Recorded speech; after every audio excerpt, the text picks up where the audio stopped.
Well, hello everyone, and welcome back to the channel. So, guys, in this series, we are preparing for descriptive English for RBI Grade B Phase 2 for the year 2023.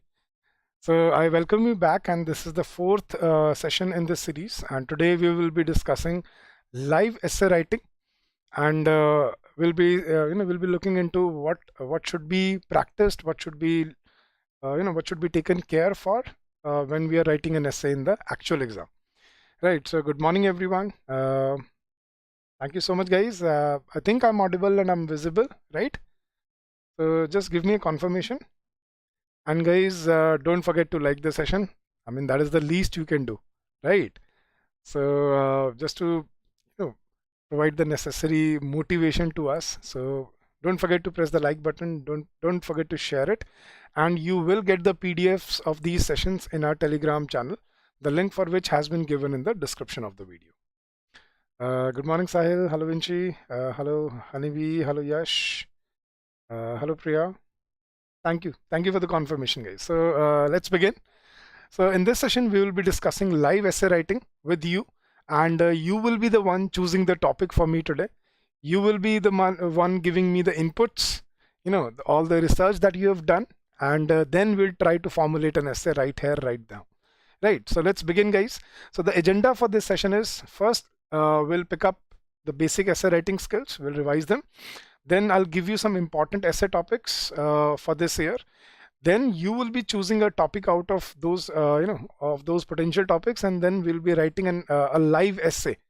Right, I will try to write a live essay right here for you, a 400-word essay, and then I'll also give you some sample essays, right, and sources for your preparation.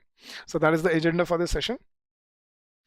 We'll do that. Sayadip, I saw your essay in the previous video, in the comment section of the previous video. It was a good essay. You opened with some background information, but then in the further part, there was not a lot of data to back up your thesis. So that is one thing that I advise you in that essay, and other than that, it was very well written. Right, you did mention some schemes, but there is a little more we can do in it. Right, guys, so first of all, let's discuss the homework essay that I gave you in the last session. So the topic was startup ecosystem in India, and that was the topic that we undertook in the last session. So I just wanted to read it to you, that what your essay should look like, right? So India became the world's third largest startup economy and also crossed the 100 unicorn mark in the year 2022. The country now ranks behind US, which has 661, and China, which has 312 unicorns. Despite the funding winter, Indian startups managed to raise $25 billion in capital, which was 2.2x the money raised in 2020, according to the India Unicorns and Exits Tech Report 2022 by Aureus Venture Partners. So that's a good opening. See, only factual information, which basically lays out the platform for what is the current state of Indian startup ecosystem, right, compared to the earlier years, how it has grown over the number of years and where we are today. So good opening, punchy opening. Let's read what else is there. However, compared to the highs of 2021, startup funding declined by 30% in 2022. Even startup IPOs more than halved from 2011 into from 11 into the 2021 to just 4 last year. So the IPOs also reduced. The number of startup acquisitions, meanwhile, fell from 252 to 29 last year. During the year, 24 Indian startups became unicorns. Incidentally, 1 out of every 13 unicorns globally was born in India. The SaaS sector toppled fintech to become the largest unicorn generator in 2022. Fintech ranked second, followed by logistics. Walmart-owned Flipkart remains India's most valuable unicorn at $37.6 billion. The growing startup ecosystem in the country is a consequence of the government encouraging people to start startups and innovate something new through Startup India program, which was launched in 2016. So see, guys, everything that he's trying to convey here is backed up by thesis, right? So startup funding, although startup funding reduced, or it plummeted in the year 2022 as compared to 2021, the number of IPOs also fell, and then there was a decline in the numbers, which could be clearly seen in the year 2022. But still, incidentally, India still had a huge number of IPOs in the country, startups in the country, and 1 out of every 13 unicorns globally born was in India, right? So in India, the SaaS sector, it toppled fintech. Fintech ranked second, followed by logistics, and then unicorn stays the biggest startup of India, $37.6 billion. That is the valuation. Now, recent in April 2021, the government launched a scheme called Startup India Seed Fund Scheme. Now, under this scheme, government provides financial support to early stage startups. In addition to making New India Government of India recently announced National Startup Day, which will be celebrated every year on 16th of January, and our country celebrated first National Startup Day on 16th January 2022. This action by the government is really going to help the India's startup ecosystem to achieve new milestones. When do we think about the startup ecosystem is important in India? The first, when is it important? About why the startup ecosystem is important in India. The first reason is employment. As I told you earlier in the previous session as well, that human capital, the demographic dividend, is a crucial factor in the growth story of India. So the first reason is employment. To grow a startup from early stage, startups require funding, and as founders raise funds for growth of startups, they hire people with different skills like coding, video editor, etc. And founders pay their employees salary on monthly basis. For example, Flipkart is a startup founded in 2007 by two Indian founders, and now Flipkart has over 15,000 employees across the country. This shows startup ecosystem in India helps to increase employment rates. So that's how it helps the employment generation. Second is to innovate in India. Innovation is something that can change the whole world. When our startup founders build or innovate something new, compelling product that can really transform people's lives around the world. We can provide services through our products that can boost our economy's growth. To understand this context better, here is an example. In 2021, Indian firms exported software services worth $133.7 billion. So that's a huge number. Only in export software services, right? So India is an IT hub, and this proves it. So see guys, everything is backed up by data. Everything is backed up by statistics. And that is how you can prove that whatever you are writing, it is well researched. It is, you're not just writing on the basis of your opinions or your whimsical ideas. It is based on your research. And what could be written in the conclusion? When we take a look at the GDP chain in India a decade ago, Indian GDP was 1.7 trillion. Now our GDP is 3.1, almost double, right? This is because the startup ecosystem in India played a major role in the country's economic growth. In 2010, there was no startup ecosystem. Now the country has one of the fastest growing startup ecosystems in the world. Ultimately, building a startup ecosystem in India really helped the country in all aspects, including creating new jobs, creating new India, and boosting economic growth. So guys, if you see, whenever we write an essay, right, we need to understand it has to be backed up by thesis. It has to be supported with with data, statistics, right? But it cannot only be statistics and data. It has to be supported by your opinions as well. So the broader understanding of an essay should be, first of all, to understand what has to be highlighted in the essay, right, which ranges from starting with your introduction paragraph, then discussing the the current state, the valuation of the project, what else government has done in this regard, what schemes have been launched, Samarth Yojana, Startup India Seed Fund System. So when you understand these things, then you try to put it in logical paragraphs as it progresses, and then we finish on a high note. What do I mean by finish on a high note? You give a way forward, and you end the essay on a positive note. That is very, very important, as I've reiterated earlier as well, right? So this was the homework essay that I gave you. I don't know if you wrote the essay as your homework or not, but let's try to write an essay right here today, guys. So I'm giving you 20 topics, and you choose the topics, guys, right? So I'll just read out the topics to you. You choose the topic, and then we'll try to write an essay right here, and we'll see how to brainstorm ideas, how to put it in structure, and then how to frame the essay. So your topics are RBI and its role to foster green entrepreneurs. RBI should de-dollarize global trade. Third is Indian economy, opportunities and challenges. Fourth, suggest measures for Indian banks to be globally competitive. Fifth, major challenges before government undertaking banks. Sixth, central bank digital currency or e-rupee. Seventh, virtual currency. Eighth, G20 economy and India. Ninth, India as an emerging economic superpower. And 10th, union budget. So these are topics based on banking and finance. And then I'm also giving you 10 topics for ESI.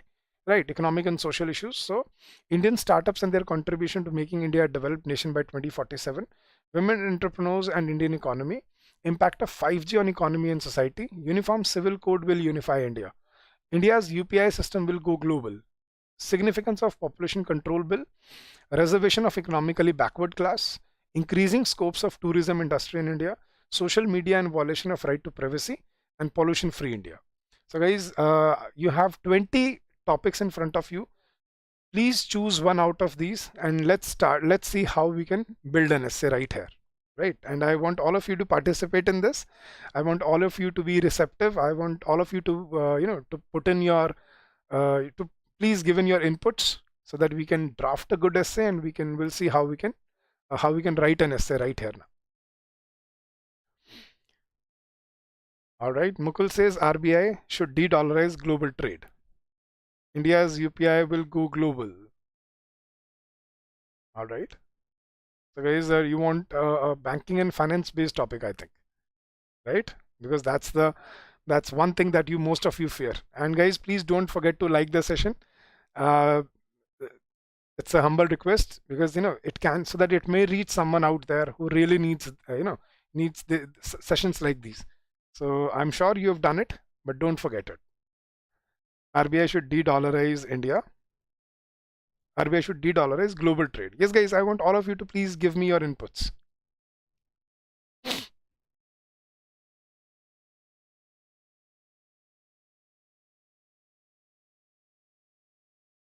I'm waiting for your inputs, guys.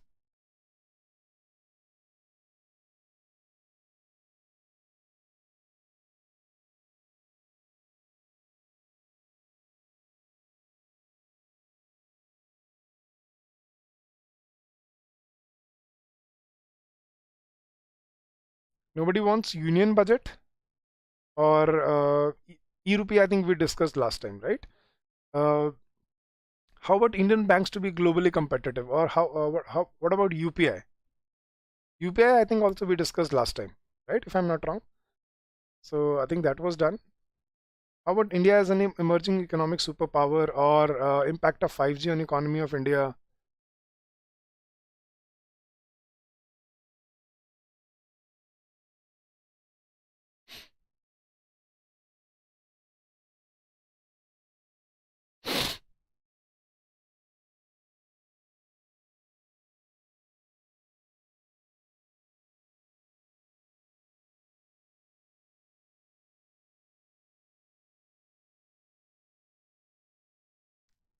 All right. Add an essay on cross-border payments. You're talking about SWIFT system, Prabhakaran? SWIFT system and all that? Is that so?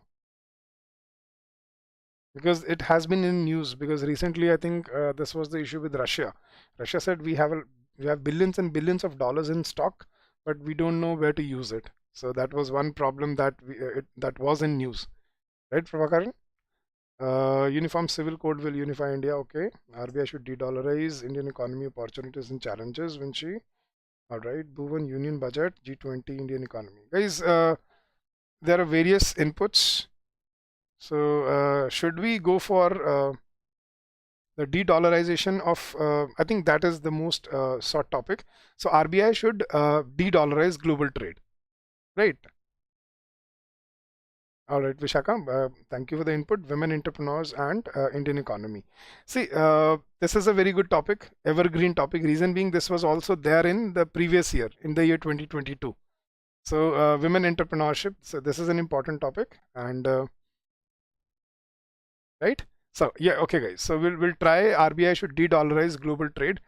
All right, guys. So, let's start with this topic. RBI, the topic you just gave me. RBI should de-dollarize global trade. Right, so let's take up this topic and let's try to start building up our essays on this, right? So please give me your inputs, but before you start giving me before you giving me your inputs, we should understand we'll follow this pattern. We'll try to make 5 to 6 paragraphs, right? We'll try to segregate all the points into 5 to 6 paragraphs. First paragraph will be introduction paragraph.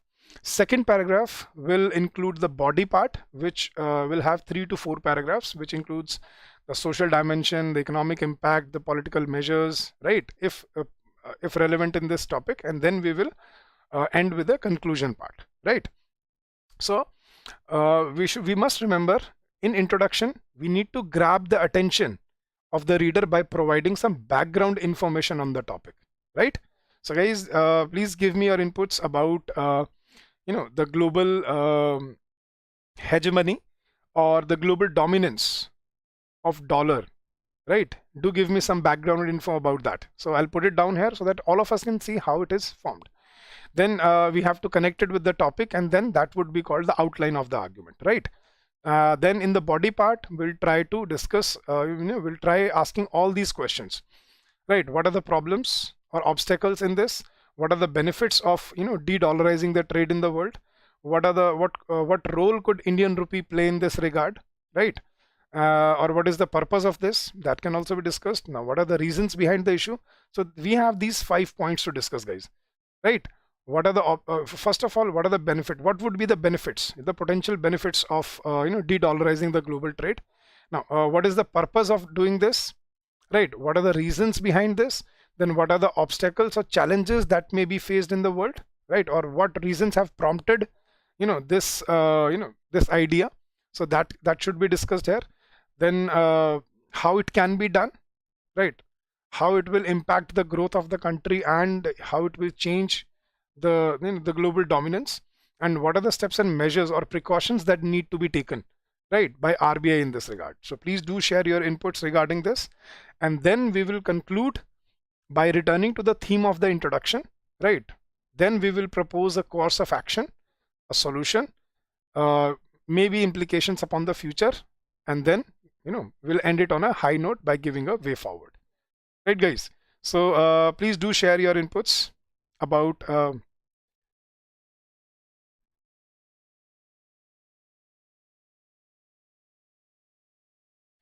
yes guys, so I'm all ears now. I'm waiting for your inputs.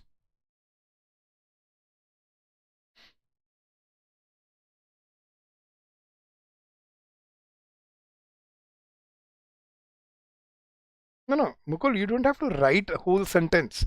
I'm just asking, just give me a statistic, right? Give me some data, and then we'll build up on that data, and we'll see how we can create good opening statements out there, and how we should go about it.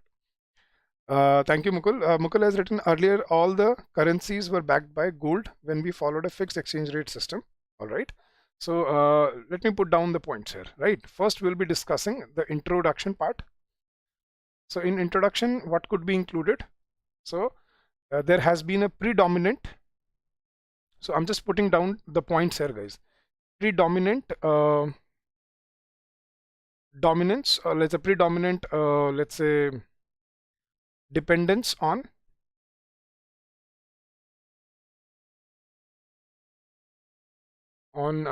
dollar, we can say.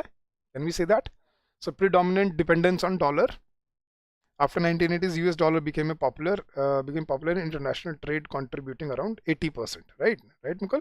So this is one good fact. After 1980s, dollar, the dollar share in global trade basically rose up to 80%. So this is a good opening. No, this will be an expository essay, Vinci. There's no argument here, right? We're just writing in one direction. So, okay, Ronak, according to Federal Reserve in 1990 to 2019, US dollar accounted for 96% of trade invoicing in America dollars, and 74% in Asia Pacific, 79% in the rest of the world. So we can comfortably say that it would be around 80 to 85% approximately, right? Right, Ronak? So, prominent dependence on dollar and the global trade. Global trade basically constitutes, or let's say it can be said, it is dependent on American dollar for more than 80 to 85%, or approximately that. Very good input, Ronak. The International Monetary Fund data on holding foreign exchange reserve shows that after Ukraine war, USD's popularity did not really change and accounted for around only 60, followed by euro at 20%. So obviously it has fallen in the recent times. That will be part of the body, right? But due to other reasons, right? What could be just, it's not just because of uh, Russia-Ukraine war that global, the global trade has fallen. Trade doesn't work like that, Ronak, if I'm not wrong. So there would be definitely, more reasons, right? We'll discuss that. 80% of global trade is supported by US dollar, Mukul. So we can agree that this should be our introduction, right? Now let's discuss the body parts, guys. Now, why has,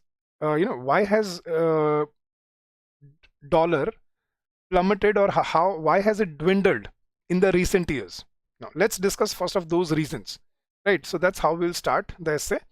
The reasons for, the reasons for dollar in the recent times. What has prompted, dollar, falling down of dollar in the global trade? Why have people or countries across the globe, they want to change this? They want to get out of this hegemony, right? Very good.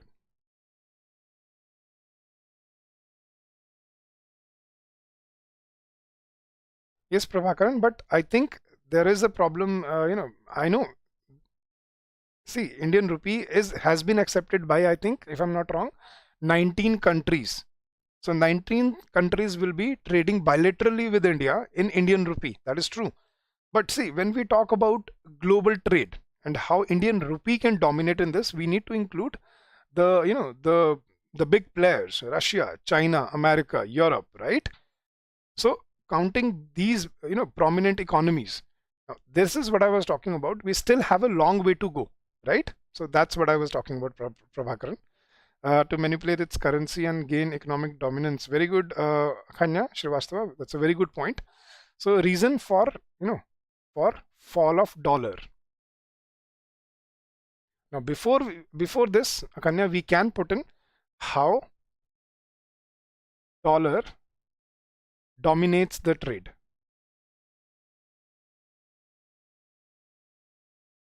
The global trade, that can be one point. How dollar dominates the global trade.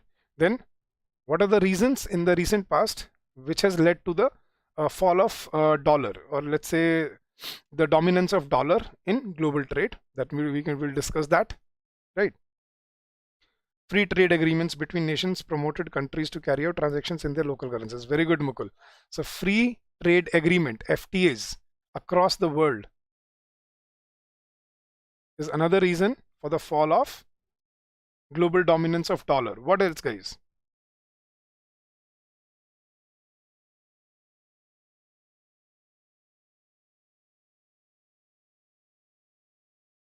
That's too deep, Yash. We are not writing about, about dollar. We are writing about de-dollarization. So the focus should be on de-dollarization, Yash.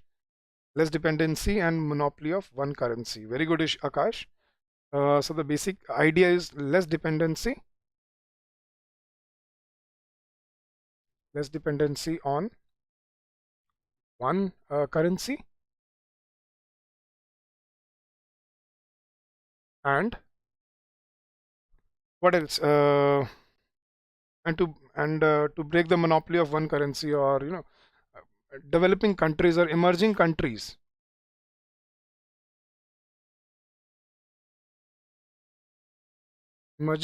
are strengthening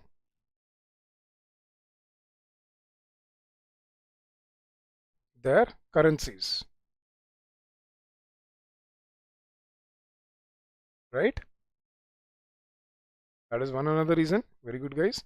Then the topic was RBI should de-dollarize global trade. Now, what about that, guys? Let's come into that angle. So this could be one paragraph. Now, how dollar dominated the global trade.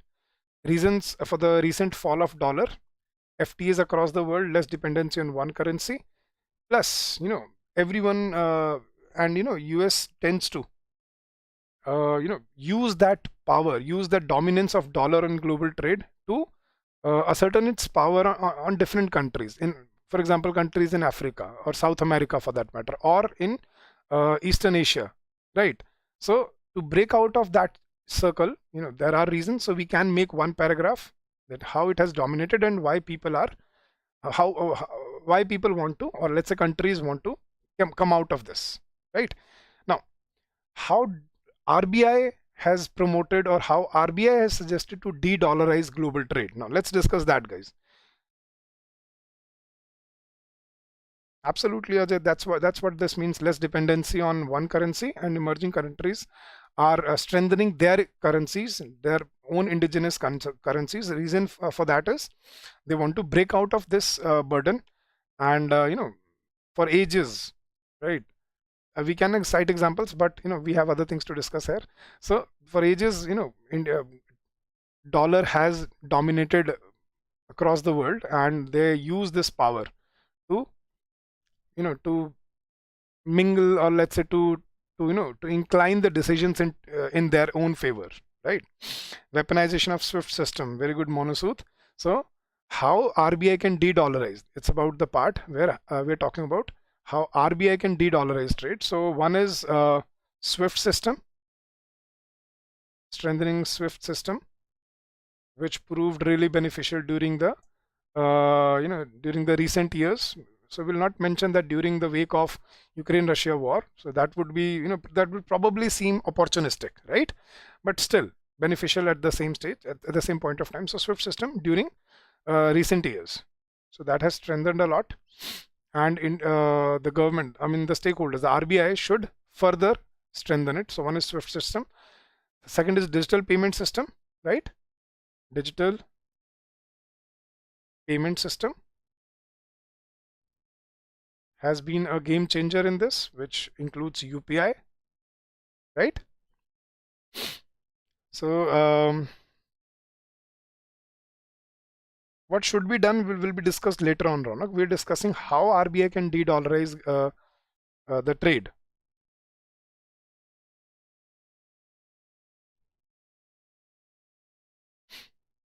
Currently, more than 60% of our foreign reserves constitute of USD, right?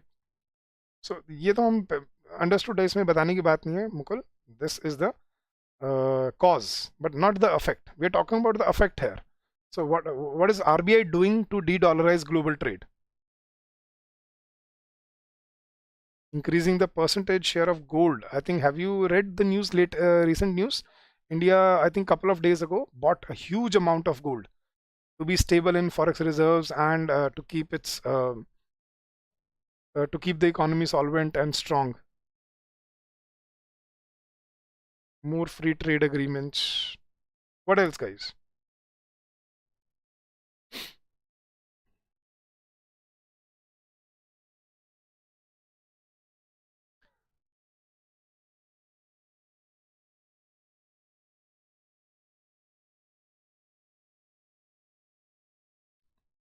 Okay, creation of a new system like BRICS currency system. That's a suggestion, Monu. We're talking about how RBI can de-dollarize global trade. Have you heard in the news that India and US and Saudi Arabia and UAE, they sat down and this I2U2 summit? Have you heard about it? India, Iran, yes, and USA and UAE. These four countries sat down recently in the wake of Afghanistan being included in the BRI, Border Belt and Road Initiative. So Afghanistan has been recently included in the BRI plan, and to counter that, I2U2 platform met recently, and they proposed a rail network across these countries, which includes Iran, UAE, India to US, right? And that will improve the trade chain, or the trade link between these four countries. So India can join BRICS. Server, India is part of BRICS. What are you talking about? Signing MOU to settle the payment in home currency between countries. Yes, Akash, that is one good reason. Trade settlement. Trade settlement in rupees. That is one good reason. So that can become second paragraph, guys. how RBI can, what RBI can do to de-dollarize global trade, right? Now, next, fourth paragraph. What would be the benefits of de-dollarization? Now, guys, listen to this carefully. What would be the benefits of de-dollarization?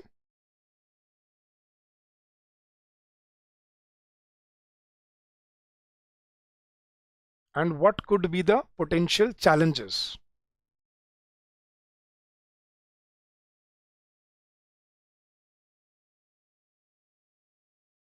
Yes, guys, let's discuss that. I did discuss that, Yogendra. Recently, Russia has declined to settle trade in Indian rupee because of the same reasons, considering big players are, very important in this. RBI provides incentive to countries dealing in rupees. Yes, Rahul Grove, very good point. Yes, Monu, absolutely. So we can say incentives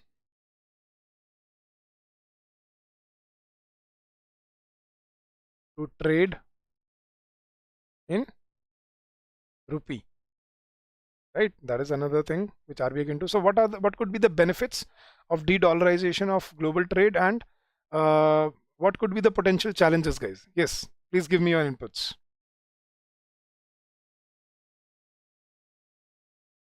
Potential क्या हो सकता है, ये end में करेंगे रौनक. We'll do that at the end, that RBI should devise its own global payment system. uh, that is thinking out of the box, so we can give a solution, but in the end, now we are talking about the realistic things. So what could be the benefits of de-dollarization, and what could be the potential challenges, guys? Akanya says bilateral currency swap among ASEAN countries. Yes, fair point, Akanya. Stable and secure market for rupee and increased value. Very good, Ajay. So stable and you can say dynamic market for Indian rupee. That is one benefit. Yes. What else, guys? And obviously increase. It will also lead. It will definitely leads to. It will definitely lead to increase in value of rupee as well. Improving stability of economy. That is done. Yes. Very good. Stability of economy. Yes. Lower transactions cost. Very good. So that is another point. It will lower the transaction cost,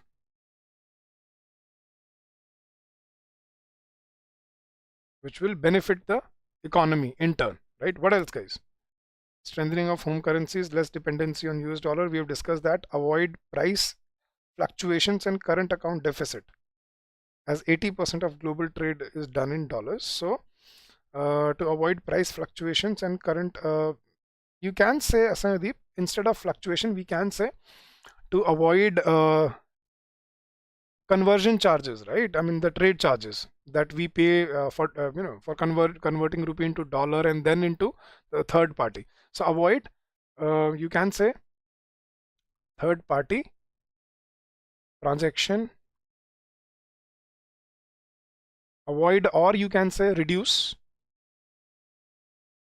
or avoid third party transaction costs, right? Now what could be potential challenges in this, guys? What could be the potential challenges? Please, we have to discuss, see, essay is about discussing the topic holistically, remember? So we have to give all aspects of the topic. So what could be the potential challenges in this, as we also need to keep that in mind.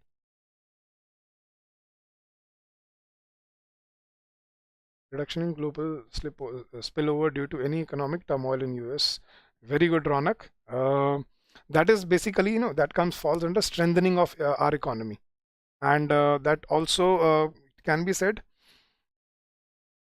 uh,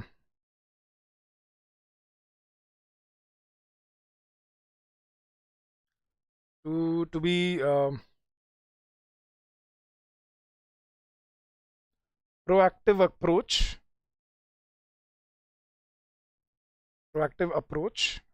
against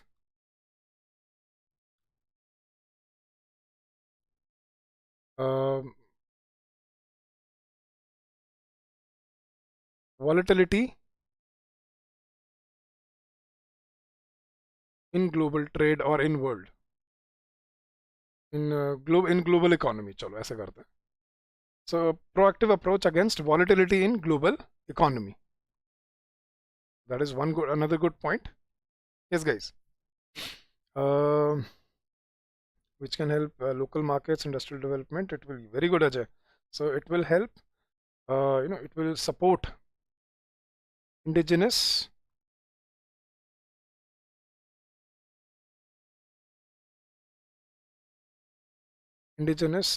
markets, and it will help with the growth rate. Very well done. Yes, guys. Could there be any potential challenge? That's what I was asking. Pressure on India's balance of payments and causing inflationary pressure. Okay. Very good, Ayan. Challenges: lowering of dollar that might strict FDI as dollar is widely traded in international market. Okay, very good, Sardeep. Challenges could be less popularity of INR in global market. How can that happen if we are de-dollarizing global trade, Mukul? Resistance can be faced from West to promote this initiative as they might fear to lose their global dominance. I know that is happening, but that doesn't how it work, right? They cannot take away Indian rupee. They can fight about global trade being done in dollar, but there's no point discussing rupee in this regard. International acceptance will be challenged. And that is true, Ronak, but could there be any potential challenges that we may face if RBI decides to de-dollarize global trade? What about the forex reserves that we have in dollars? I think we have about what, $600 billion reserve, approximately, roughly, right? So would that be impacted or not? What do you say, guys?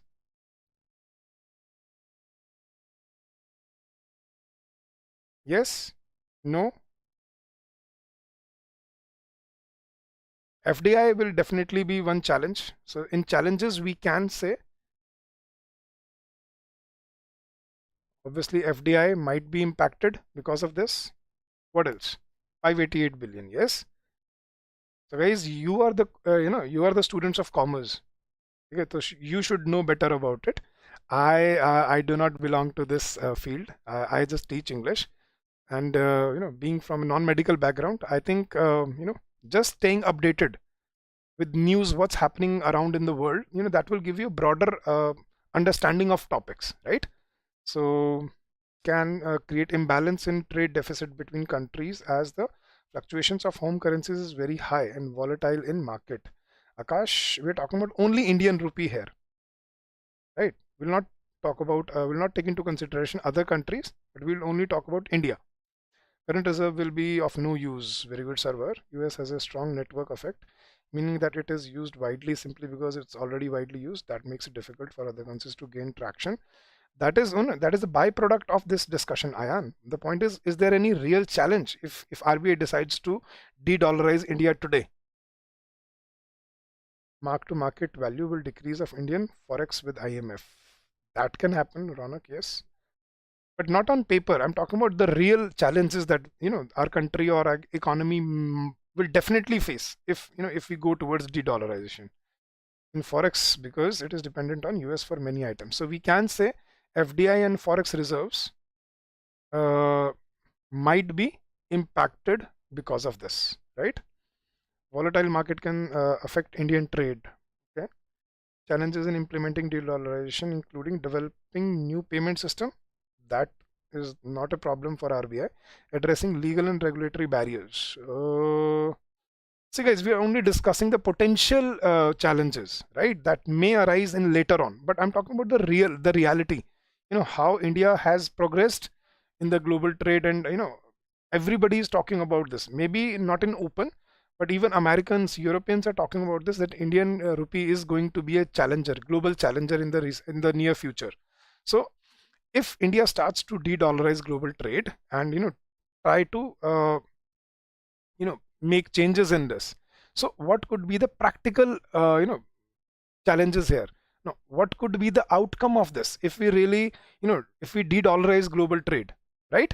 So what would be the other currency that would take its place? Would it be yuan? Would it be Indian rupee? Would it be Russian? Or would it be any other global currency? That is the real question here. So which currency would replace dollar? That is the real question here.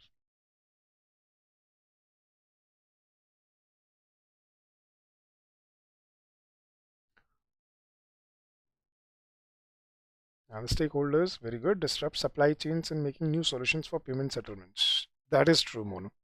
Trade agreement between countries may be affected. Okay. This can create uncertainty for businesses and investors. Yes. So it will have a rippling effect, or it will create ripples in global trade, right? It will have, long lasting impact, but what could be the impact?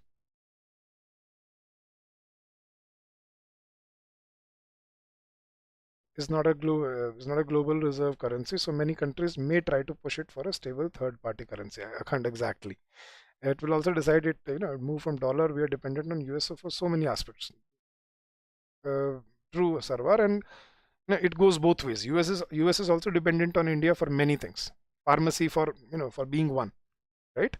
Company set up in IFSC, Sadeep. Okay, I think you're thinking micro problems here. Handle forex reserves to handle the traffic of trades. All right, guys. So got it. So these are some challenges we can put in here. Now, give me the last thing, right? So what should be in conclusion? Now, discussing all the points, and you've read all the comments in the video, right? Or comments of the section. So give me a viable solution, how RBI should fare, if they think of de-dollarizing the global trade. So give me a viable, or not give me viable solutions, right? And a way forward.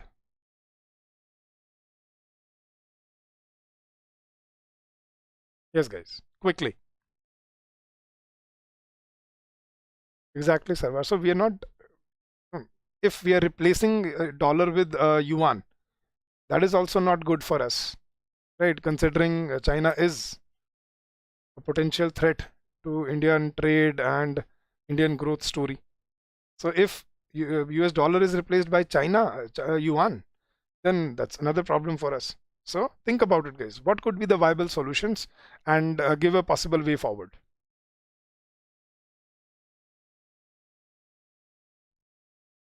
No, Maddie, if we are de-dollarizing trade, then in place of in place of dollar, there has to be some other currency in which we are going to trade, right?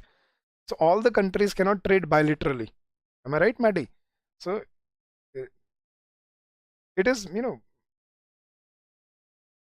will happen by itself. If there is no global dominance for one currency, there have to be other currencies that will take its place, and China being the potential challenger for that, right? Exactly. CBDCs, which can help a lot. Very good, Mukul. But growing recognition of limitations of the current global financial system and the need for a more multipolar world order. Very good, Ayan. So this is what I was looking for. Instead of again replacing dollar with any other currency, we should be looking at a multipolar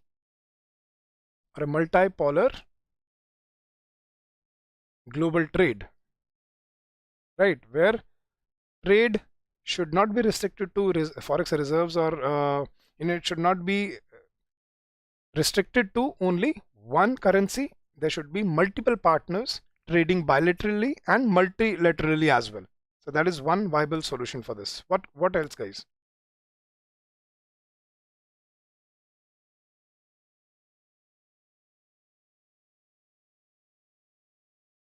Very good, Ajish. Absolutely. That India has recently signed. So we can start with this. India has recently signed. I think it is 19 now, if I'm not wrong. So just to keep you updated. So India started trading. 19 countries have started accepting basically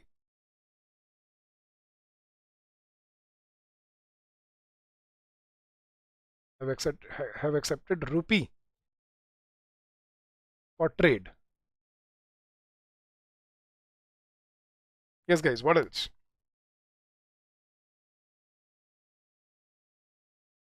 See, in Sarwar, in such a situation, whichever, they'll have to create an organization like a IMF, right?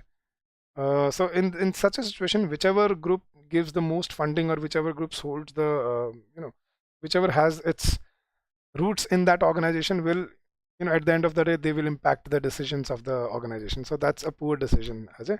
So we can reject that. But yes, nonetheless, it was a good thought.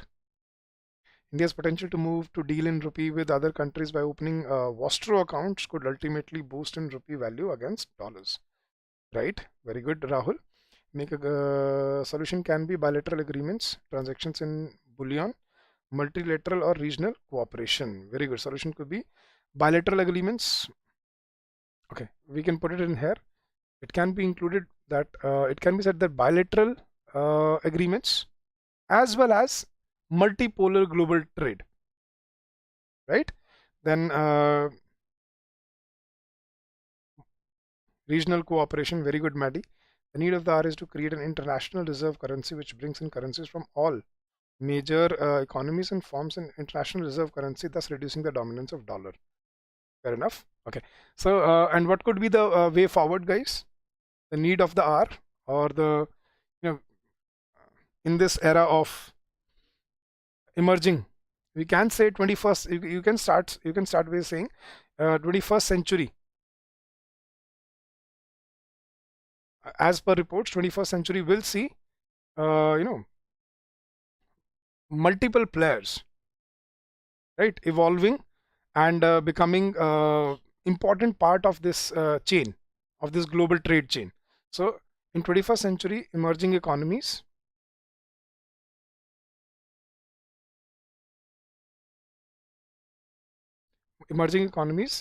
will play a crucial role in global trade,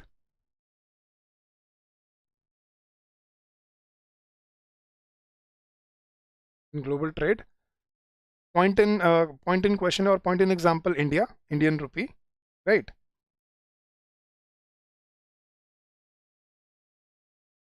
And then, so this shows the way forward. In 21st century, it has been predicted that emerging economies will play a crucial role. There will be more global players in the arena. So there will be more global players in the arena, not just Europe and US. So there will be more global players in the arena, and for that reason, RBI should innovate and take measures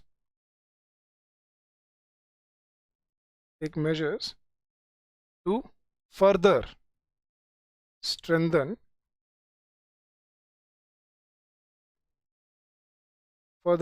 the rupee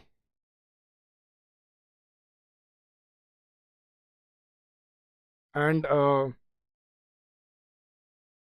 avoid dependence on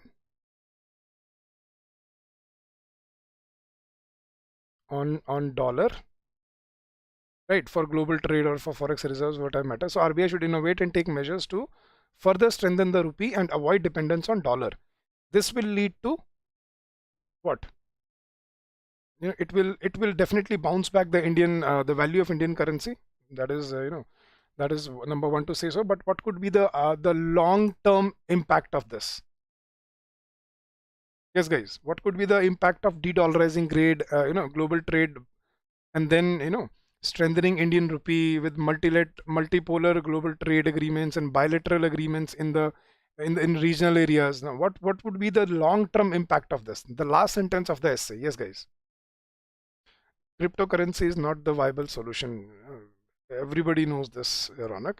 It's very volatile, and there is no, it has no base. So when it starts falling, it is going to fall down like dominoes, right? So we can't say that cryptocurrency can be a solution for global trade.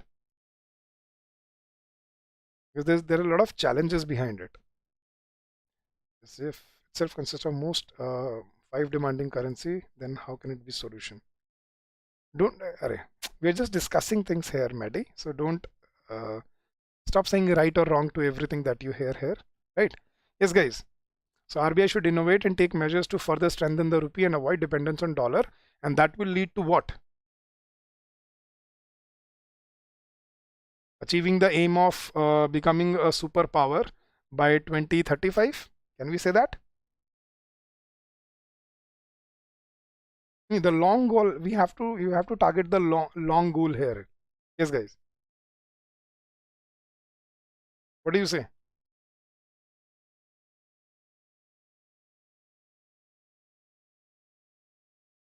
See, we can also mention, the SVF, fallout of SVF and Credit Suisse banks.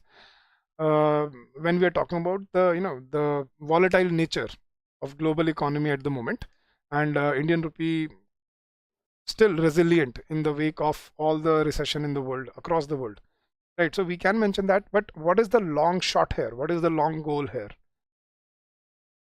Strengthening of Indian economy and its global presence, वो तो हम कर ही रहे हैं Ajay. Long shot क्या है? What is the the long term aim? When we think about 20, 30s, 40s, 50s, 70s, so what is the long shot here? What will this do? What will the de-dollarization of global trade do?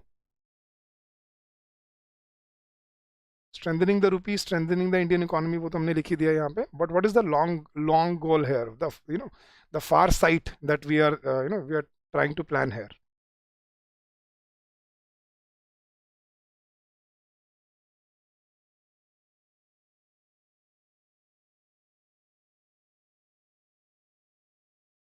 Anybody? Promotion of regional trade. Rational play for all economy in the long run. No. India is superpower and stronghold in world trade. Okay, we can say it will help us realize the dream of becoming a. It will help us realize the dream of being a superpower. Superpower, not in other terms, superpower or super player, you can say. Super player in global economy. Although we are a super player in global economy at the still, but it will add to the rising rising horizons for the Indian economy, something like that. So always start on a high note, always end on a high note, and then keep your essay informative. Self-sufficient. Yes, that can be one good point, Sarwar. Very good. Economic superpower. Yes, Mukul, very well done. By 2047, achieving the aim of becoming a superpower by 2047. By the time we very well done, guys. So, guys, see, this is what you have to do when you are writing your essays. So this is what we call brainstorming of ideas. If you really want to, execute, an excellent essay, right? So this is what you need to do. You need to clearly have your points in front of you before you start typing your essay, right? So once you know this would be called your blueprint, right? And guys, although we took some time today because, many of us were participating in the same process, all of you had different mindset. But what did you learn? Do not delve into micro issues. Always talk about macro issues. What I mean by macro issues here, broader aspect of the topic, right? And talk, whenever you're writing something, please present your thesis on the basis of, on the basis of some research or on something, something that you must have read about. Do not just think of ideas, do not just come up with ideas and present and put it there, which may or may not have any relevance to the topic, or which may have, poor impacts in the long run, right? So try to, highlight the topic from different aspects. Do not go into the depth of, or let's say, do not micro bifurcate or micro segregate the topic into, those points which may not be useful here. So you're not answering a question, guys. You need to understand we are writing an essay, and the purpose of an essay is to discuss the topic from all aspects, right? So guys, this is the blueprint of your essay. Got it? Now let's just go through it, and then let's try to put it into sentences. Now, what should we put in the introduction? The predominant dependence on dollar, right? And that has led to US, let's say, enjoying a place of superpower, right, across the globe. So that's how we should start, and it can be proved by uh, by looking at the numbers, that before 1980s or before 1950s, the global trade was was consisted or constituted of different currencies. But after 1980s, around 85 to 90% of global trade is done in American or US dollar, right, which has led to the dominance of dollar. But in this dynamic and volatile world, now India needs to, or countries need to think of new avenues and new ways of strengthening their economies, and RBI is doing the same, right? So this is putting to the point. So that's how we'll start the essay. Are you guys listening carefully, guys? So this is what needs to be done. I'm just pointing it out, that what and how would we write this essay. So how would we start? I would probably start with this fact that before 1950s, there were many key players, many key currencies, or I would say before 1950s, there were many key currencies which played, which played a huge role in global trade. But after 1970s and 80s, US dollar became prominent, right, and it constituted around more than 85% of global trade. Now this dependence on dollar, and during this volatile world, or during this volatile market, or let's say dynamic market, indigenous countries need to, or let's say countries, emerging countries, you can say emerging countries, should come up with a plan to de-dollarize trade, which will in turn lead to less dependence on only one currency. That would be your opening paragraph, right? Then in body paragraph, how dollar dominates the global trade, right? Then we can delve into this, that ranging from IT sector to exports and linkage, global trade linkage. Dollar is the only currency which has become the trademark of you can say global exchange, right? Now the reasons for that could be the necessary push provided by the US economy and the outreach program, right, which has served this purpose for US dollar. Then in the recent years, now I'm starting from the background. Now in the recent years, in the during the 2008 and 9 the market collapse, the financial collapse of 2008 and 9, and then again the recession of 2022-23 that we are going through, the volatility of global trade has led many countries to think of other options, or think of their own strengthening their own economies in this era, right? Now FTAs across the world, foreign trade agreements across the world, are going to pave the way for this, and less dependency on one currency, and emerging countries, and the need for emerging countries to strengthen their indigenous currencies, or their own currencies, is or has become the new the new discussion, or the new, let's say, the new key factor of growth across the platform, across the world. Now third paragraph would be how RBI can do this by by innovation and incentives. That would be the opening point. With innovations and incentives, RBI can successfully de-dollarize global trade. Look at SWIFT system, which has in the recent wake of global this Ukraine-Russia war, has become a very prominent transaction system, which Russia and other countries are also using, right? Then UPI payment system and digital payment platforms can become a very cheap and an alternate source of transaction between countries which have been trading in dollar for over years, right? Now trade settlement in rupees, and the necessary push to do that has been seen in the recent time by RBI, which will include 19 countries that have agreed to deal or to trade in India in Indian rupees. And incentivizing trade in Indian rupee will strengthen the trade and will make rupee, will strengthen the rupee, or will provide rupee, dominance in this regard. So that would be third paragraph. Then what could be the benefits that would be discussed? So we'll not just write this, that these would be the benefits of de-dollarization. We'll just keep it subtle. The stable and dynamic market for Indian rupee has paved way for its global dominance or its global upsurge.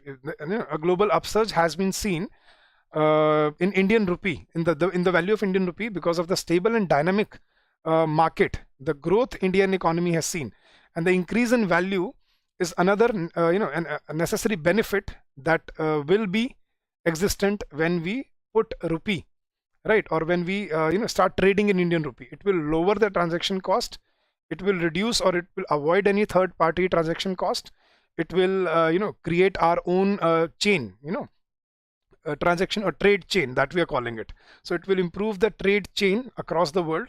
A proactive approach against volatility in the global economy has prompted this change in change in global trade, or you can say de-dollarization. And then indigenous market and growth rate has also provided necessary push to the Indian rupee, and that's why we are talking about de-dollarization of global economy. Then there are a few challenges. For example, the FDI may be impacted. The forex reserves, right, will definitely will see plummeting forex reserves, and there will be ripples across the global trade, right? But it is necessary and it needs to be done for the future, right? Now, what could be the viable solutions for this? Now, there should be a multipolar global trade, right, which all the countries agree to. Now, there should not be only one big player and the rest of the players should be put under its hegemony. There should be multipolar trade agreements. There should be bipolar and multipolar trade agreements. Countries accepting bilateral trade should be incentivized. And then in the emerging economy, in the emerging century, in the next century, the emerging economies will play a crucial role in global trade, making a global platform open for more players in the world. Right. So what RBI should do now? RBI should innovate and take measures to further strengthen the rupee and avoid dependence on dollar. And this will help us realize the dream of becoming a super player or a global player in the economy. And this will, reduce the global dominance of trade and over dependence, or let's say predominant dependence on American dollar or US dollar for trading in the global platform. So that should that's how your essay, that's what your essay should look like. Right, guys? So guys, I also have another answer. See guys, why I always say, as a human being, when you research, when you prepare for something, you have so many ideas in your head, but how to put them together in a properly formatted structure. So I did ask AI, I have this AI app with me. So I did ask AI to write an essay for me on the same topic, RBI should de-dollarize global trade. So just listen to what an AI software did for me. So this is what it wrote. The RBI has reportedly announced its aim to de-dollarize global trade and the Indian economy. This is a significant move for India, one that could have a profound impact on the global economy and international financial system. That was the opening paragraph. Then in the body paragraph, de-dollarizing global trade would mean moving away from the use of US dollar as the main currency for international trade. This would have many benefits for India and other countries that are heavily dependent on US dollar. For one, it would reduce their exposure to current currency volatility, which can be a major problem for smaller economies. Additionally, de-dollarization would enable countries to conduct trade in their respective currencies, which in turn would promote the use of their currencies in global economy. Third paragraph, as one of the largest economies in the world, India has the potential to lead this initiative and make a significant impact on global financial system. But by promoting the use of Indian rupee for international trade, India could reduce its reliance on the US dollar and strengthen its position in the global economy. Very, very good. Now, these are the benefits of de-dollarization of trade. Now, what are the challenges? However, the move towards de-dollarization will not be without challenges. For one, the US dollar has been dominant currency for international trade for many years, so the transition to a different currency would require significant changes to the existing financial system. Additionally, other major world economies such as China and the European Union would need to join India in this initiative for it to gain traction and have a meaningful impact. These are the practical challenges that we would definitely face. And what is the conclusion? In conclusion, de-dollarizing global trade is a significant move that could have far-reaching impacts implications for the global economy. While the move towards the de-dollarization will not be without challenges, the benefits are undeniable. India has the potential to lead this initiative and make a significant impact on the global financial system, and it will be interesting to see how this initiative unfolds in the coming years. So this is the essay written by AI. So no facts, no backup thesis, but yes, it was relevant nonetheless. See, so basically what AI does is it's just another software. We are just calling it AI for the sake of calling it AI. What it does is, see, let's say there are there is this much data available on cloud computing, or let's say this much data available online for these softwares. So what these softwares do, they just pick out those keywords from your question, from the topic, and then they try to search the strings, and whatever information they find out, they put it in a sequenced format. So we can say, but they're doing it fast. The good thing is they're doing it very fast, right? So that is one good thing. So guys, I always suggest, if you're starting to learn how to write an essay, right? If you're just doing it for the first time, for the second time, do try to use AI based generated essays. These will help you to give you some some traction to your drafting skills, your articulation, but do not depend on them. So if you're just starting from the scratch, do use a few AI based platforms. They're free of cost, available on your phone, available on internet. So do use them when you're starting to learn how to write an essay, right? But once you have done that, then use your own innovative ideas. Be creative. Use factual information, use data, use statistics. And guys, before we end the session, guys, I would like to show you the the fodder material that we are providing you. So this was the latest fodder material. Now we are updating. It will be updated. What is today's 9th? So we'll be updating it by tomorrow. So we are going to put more such important topics in the fodder material. Now look at the topics that are given in our fodder material. What is bank recapitalization, and discuss the drivers and concerns associated with it. Right, I'll just increase the size of this so that you can read it. Now, what is e-rupee and its significance on Indian economy? What is Sagarmala program and its significance? This is very important, guys, because we have not discussed the logistics program of the country. Bharatmala and Sagarmala. They are very important potential topics for this year, and a lot of initiatives, a lot of impetus has been provided to these programs in India. So Sagarmala and Bharatmala, very important topics. Now, what is payment system operators, PSOs, and discuss the RBI's new framework for payment systems. What is current account deficit, CAD? Also discuss the reasons and threats for increasing CAD. Next, discuss the India's service sector export target of $1 trillion in brief. Next, what are derivatives? Discuss the SEBI ban on derivative trade in agriculture sector. Next, what is carbon trading? Discuss the significance of an efficient carbon trading market in India. Next, discuss the status of NPAs in agriculture sector and scope of ARCs, right? And then last, what is informal economy, and discuss the present scenario and challenge. So I wanted to show you this because the fodder material. Okay, let me just show you what there is in the fodder material. So these are just the topics. Now in the fodder material, we have provided you the detailed insights of these topics. So what bank recapitalization means, it means infusing more capital into state-run banks. That is due to capital adequacy ratio and the risk weighted assets ratio, CRAR, right? Then primary responsibilities announced 15,000 crore rupees for capital infusion. Now, what are the drivers of bank recapitalization? To meet regulatory requirement, credit growth, tackling NPAs, stimulus to economy, and saving important banks. Now, concerns against which rose against recapitalization: fiscal deficit, there's no intrinsic change in governance, impacting work culture, because that that basically creates the culture that banks which are not doing well, they'll just get money from the government, and there's no accountability. And then conclusion, what could be the structural reforms? So all that has been given, the global trade and whatnot, the BRI and the Asian countries, G20. So for that, you can and you should focus on PBS and LiveMint. They're good sources. Then for financial topics, you can either choose the Economic Times or the Business Standard, any one of them. Right, I think you should go for Business Standard because Economic Times, we are already doing it for ESI, right? So go for Business Standard, and then for your research and analysis, please try Wikipedia or Google. That would be very, very helpful, guys. PBS is Public Broadcast Services, Vinci. This is this is जैसे हम there used to be Doordarshan. जैसे Doordarshan होता था, SAP PBS Hub Online, which is basically a government platform where all these official statements, official announcements are made, right? All right, guys. Absolutely, guys. I can post you this PDF in the comment to download. Not in the comment, Mukul, but I will provide you the PDF of this session in our Telegram channel. So, guys, if you want the PDF of this session, please join our Telegram channel, the link for which has been given in the description of the video.